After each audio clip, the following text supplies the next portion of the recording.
बड़े सयाने कहकर जा चुके हैं और ये सयाना भी कह रहा है, जब जेब में ना हो मनी तब बड़े लोगों से ना ही अच्छी है दोस्ती और ना ही दुश्मनी। इसका सबसे अच्छा उदाहरण ईरान है। जब 1941 में शाह मोहम्मद रजा पहलवी, जो कि ईरान के शाह मतलब कि राजा थे, तब शाह मोहम्मद रजा पहलवी ने पश्चिमी नीतियों और अमेरिका के कहने पर ईरान में सफेद क्रांति लेकर आए थे, जिसमें जमीन सुधार, महिलाओं को वोट का अधिकार, शिक्षा का प्रसार और तेज औद्योगिकरण हुआ, जो कि बहुत अच्छी बात थी।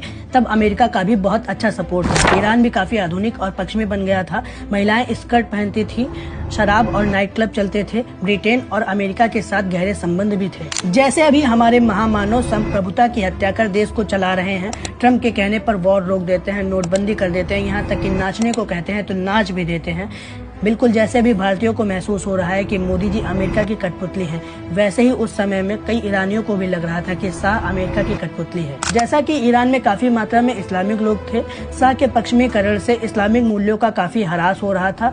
धार्मिक नेताओं और मस्जिदों का प्रभाव कम पड़ रहा था। तब अभी जो मारे गए हैं अयातुल्लाह अली खामेनी के गुरु अयातुल्लाह रूहुल्लाह खुमैनी, जो कि एक शिया धर्म गुरु थे और उन्होंने शरिया कानून लाने के लिए इस्लामिक रिपब्लिक की स्थापना करी थी।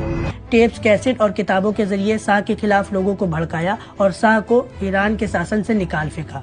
तब से अमेरिका और ईरान के संबंध खराब हो गए थे।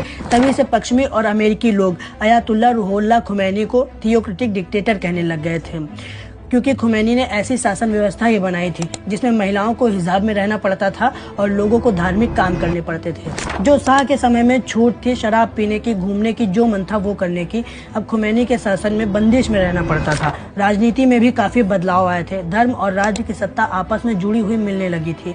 इस्लामिक रिपब्लिक के जरिए चुनाव तो होते थे, जनता चुनाव के जरिए प्रतिनिधि भी चुनती थी, लेकिन अंतिम अधिकार किसी धार्मिक नेता या फिर धार्मिक कानून के पास ही होता था। शाह की आजादी के बाद भी माहौल एकदम डिक्टेटर वाला था। पहले गुरु अयातुल्लाह रूहुल्लाह खुमैनी शासक बने और फिर उसके बाद उनके हिस्से से अयातुल्लाह अली खामेनी शासक बने। ये दोनों अपने हिसाब से काम करते थे, अमेरिका के फेवर में बिल्कुल भी नहीं थे।